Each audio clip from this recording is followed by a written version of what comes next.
A paz de Cristo novamente, meus amados irmãos. Nós estamos aqui agora para continuar a nossa jornada no Êxodo, um livro que significa saída. Mais uma vez, quero me apresentar, sou o professor Diógenes. Nós estamos aqui falando sobre esse magnífico livro de Êxodo. E como falei no vídeo anterior, Deus, quando fala para Moisés, vai que eu sou contigo, toda a diferença é quando Deus está conosco. Esse faz toda a diferença. E Deus manda e Moisés encontra com Arão e eles vão juntos ali para o Egito para falar com o faraó para libertar o seu povo. E eles chegam diante de faraó e fala que o Senhor os enviou. E fala que mandou que ele libertasse o povo para que eles fossem adorar a Deus. E naquele momento, Faraó ele desdenha de Deus e fala: quem é o Senhor para que eu ouça? Quem é esse Senhor para que eu o ouça? Ou seja, ele desdenhou de Deus, ele desdenhou da autoridade que Deus outorgou a Moisés e a Arão. E ele sai e Deus então faz uma promessa que a partir daquele momento Deus ia tratar agora com Faraó e com os egípcios.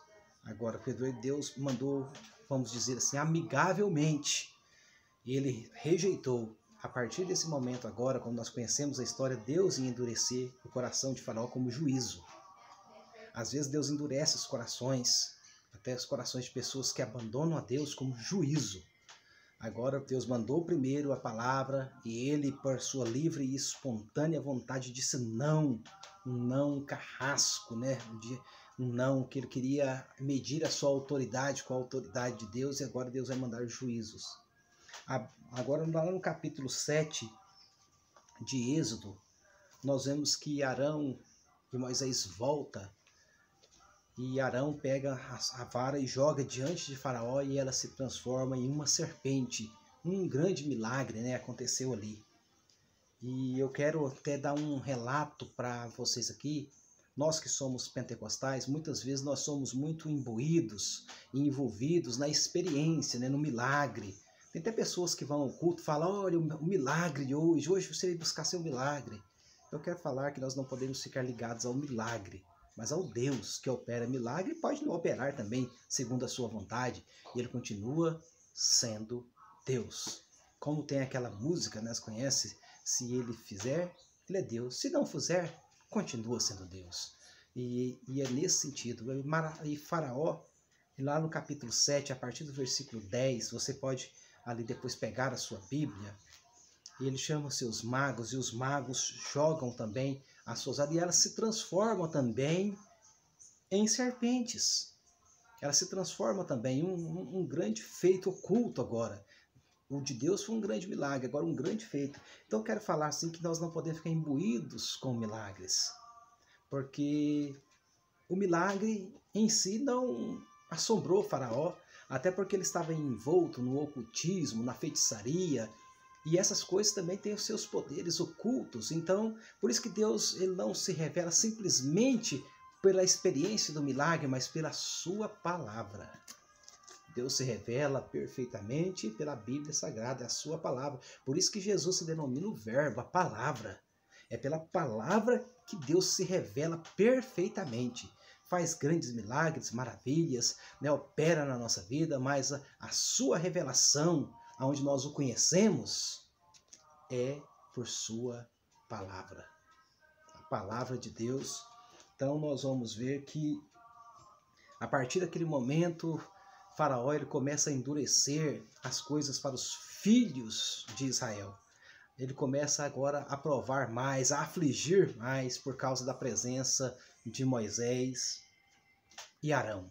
Ele começa a afligir o povo ali ardentemente, começa ali a tirar até as poucas ajudas que tinha os egípcios, ele tira, e o povo começa a sofrer mais e começa até a clamar: olha, se você não tivesse vindo aqui, as nossas aflições que já estavam muito agora multiplicou. E Moisés clama a Deus. Muitas vezes acontece conosco. Deus está mostrando que ele é um Deus libertador e que muitas vezes que as provações, mesmo que ela aumente, Deus está no controle para nos trazer a vitória. Deus está no controle para nos trazer o resgate. Deus está no controle para nos tirar dessa prova, para nos tirar dessa provação. E o primeiro milagre é que as águas se tornem em sangue. Eu quero falar um pouco por que Deus agora ele começa a afligir a natureza através dos seus milagres. Porque os egípcios eles adoravam o rio Nilo como um deus. Era um deus da fertilidade, principalmente nas suas enchentes, quando a enchente ela tomava suas proporções e ela enchia ali e as margens saíam. Os egípcios tinham a prática de jogar ali as sementes em cima ainda das águas, e quando as águas baixavam e todos os nutrientes necessários para o plantio vinha do rio Nilo, e as sementes batiam na terra, e a terra agora estava úmida e cheia de nutrientes, nascia ali o trigo, nascia a cevada, nascia as outras plantações, e muito fortes, viçosas, porque o Nilo trazia ali os seus nutrientes, e tudo aquilo ali foi criado por Deus. Inclusive lá no livro de Eclesiastes fala, lança o pão sobre as águas, depois de muitos dias o achará. Essa prática egípcia, do qual Salomão faz uso. Salomão, que era um homem sábio, assim como Moisés, e muito conhecedor de toda a ciência, sabia dessas práticas egípcias, até porque ele até casou com uma princesa egípcia, fez um negócios com o rei egípcio, então conhecia muita cultura, e essa prática egípcia era isso. E eles adoravam o Nilo ali como um deus, o deus da fertilidade, adorava o sol, adorava os animais ali como as rãs. E Deus começa a ferir, a lhe mandar as suas pragas, aquelas 10 pragas. O que Deus estava comunicando? Que não tinha outro Deus a não ser Ele.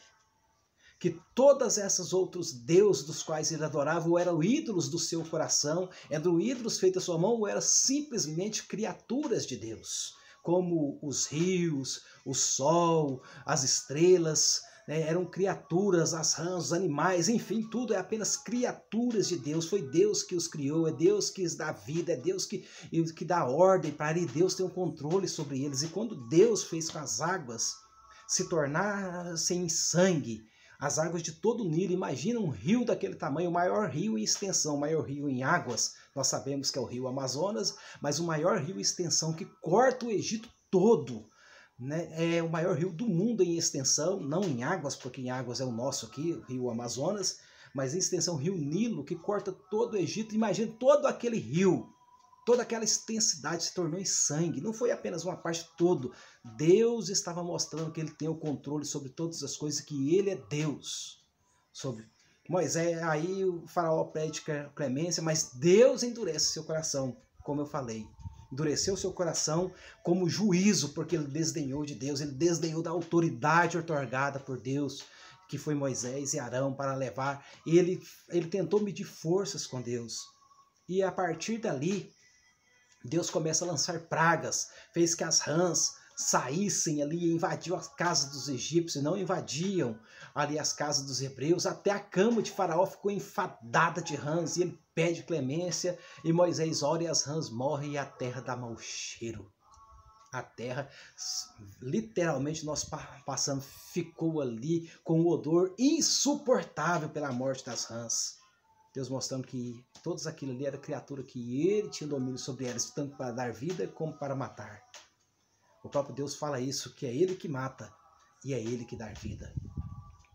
Deus também faz a praga ali outra praga, manda aquelas piolhos, aquelas sarnas, e sempre que Deus fazia um milagre, os magos faziam também as mesmas coisas. Por isso que eu falei que nós não podemos ficar, mas só que chega das sarnas, que os magos estavam cheios de sarnas e se coçavam, e eles falaram, isso só pode ser o dedo de Deus. Só o dedo. Até os magos reconheceram, só pode ser o dedo. Chegou essa praga que eles não puderam, porque Deus tem coisas que somente Deus pode fazer, que o diabo não pode fazer, que Satanás não tem poder para fazer, que somente Deus pode fazer, que ele é Senhor de tudo e de todos. Ele é muito além. Satanás é apenas uma criatura e que vai ser condenado, como já foi, e vai ser lançado no lago de fogo para toda a eternidade. Ou seja, Deus está mostrando que ele é o maioral, mas mesmo assim Deus endurece o coração de Faraó como juízo. Como juízo.